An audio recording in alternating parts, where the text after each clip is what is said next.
Good morning, dear students. Today we are going to start chapter number 2, polynomials. It's basic and we will do some questions of exercise 2.1. Now first of all, we have to give the definition of polynomial. Yani what is polynomial? The algebraic expression in which power of variable is a whole number is called polynomial. For example, 2x में variable is x और it's power is 1 is whole number, it means it is polynomial. Similarly here 3x + 2 power of variable is 1, it means it is polynomial. ax + b variable is x and it's power is 1. 3x² - 2x - 1 here variable x power 2 variable x power 1 और here variable is not, but we can write x raised to power 0. So 0 is also a whole number. Hence we see that all variables having the powers as a whole number, therefore it is polynomial. And you can give some more examples of polynomial. Types of polynomial.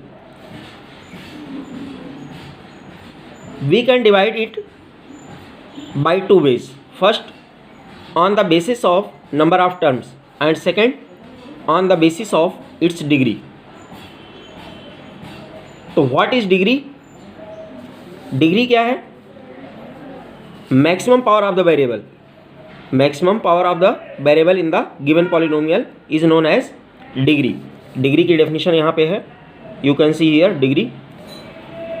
Maximum power of the variable in the given polynomial is called degree of the polynomial. और इसी degree का use यहाँ पे हमें करना है, देखना है.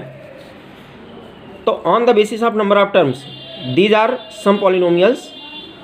2x 3x + 2 2x² + 3x + 1 3x³ - 2x² + x - 1 5x power 4 - 2x³ - 3x² + x + 4. Number of terms, since it has only one term, therefore it is called monomial. Here 2 terms, therefore binomial. Here 3 terms, therefore trinomial. Here 4 terms, therefore quadrinomial. Similarly, on the basis of its degree, यहाँ पे degree क्या है 1, यानी maximum power of the variable is 1, therefore degree is 1, और if degree is 1 then it will be linear polynomial. Here degree is 1, therefore linear polynomial. Here degree is 2, यानी maximum power of the variable is 2, therefore quadratic polynomial. Here degree is 3, therefore cubic polynomial. Here degree is 4, therefore biquadratic polynomial. If there are degree more than 4, that is 5, 6, 7 and so on, then we will say it the polynomial of degree 5, the polynomial of degree 6, the polynomial of degree 7 and so on.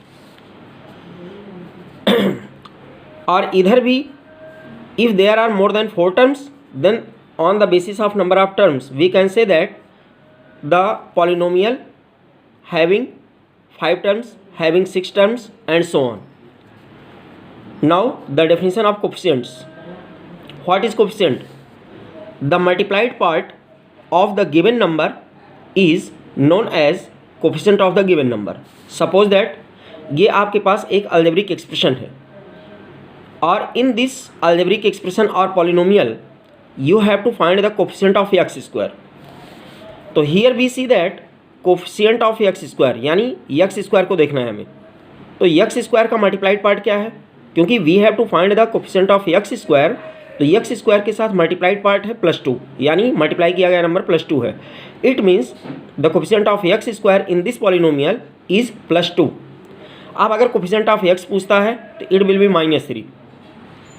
Coefficient of x rays power 0 पूछता है तो 1. मान लो इसी question में coefficient of x³ पूछता है, क्योंकि इसमें x³ है नहीं तो उसका कोफिशिएंट 0 हो जाएगा. Similarly here 2xy - 5y. What is the coefficient of x? तो x को छोड़ करके बचा क्या 2 एंड y, ये दोनों नंबर ही इसके साथ मल्टीप्लाइड पार्ट हैं. It means the coefficient of x will be 2y. Coefficient of y = 2x. Here coefficient of y equal to -5. In this term, coefficient of y equal to -5. Now we will start exercise 2.1. Question number 1.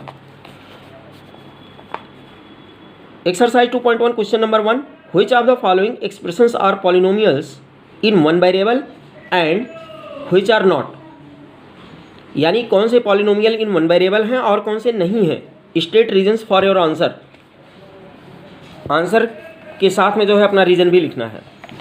तो first we will see the book. Your first question 4x² - 3x + 7. तो for the polynomial we have to see that the power of variable must be whole number. तो here we see that variable is x whose power is 2, that is whole number. Variable is x whose power is 1, therefore it is whole number. यहाँ x raised power 0, 0 is whole number, therefore it is polynomial. Since in this part there is single variable x, it means we can say that this polynomial is in one variable, यानी polynomial in one variable. Similarly here y² + √2, variable is y whose degree is 2, यानी power is 2, that is whole number, therefore it is polynomial in one variable. Single variable y ही use किया गया है. Here 3√t + t√2, variable is t whose degree is 1/2. क्योंकि root है, root को power notation में लिखेंगे तो we can write is t whole raise power 1/2 और 1/2 not a whole number, therefore it is not a polynomial. Similarly here y + 2/y, y यहाँ denominator में है, अगर इसको हम न्यूमरेटर में शिफ्ट करते हैं तो it will be y power -1. It means the power of variable is negative number, that is not a whole number, hence this part is not a polynomial. Similarly here x raised power 10, y raised power 3 + t raised power 50. It is polynomial in three variables because there are x, y and t. These are three variables, hence it is polynomial in three variables. Now question number 2.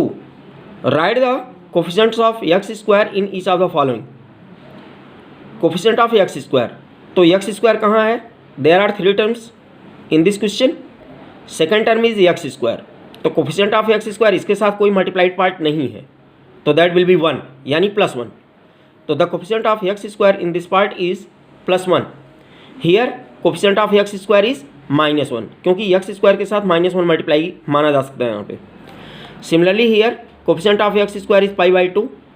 Since in this part there is not x², therefore the coefficient of x² will be 0.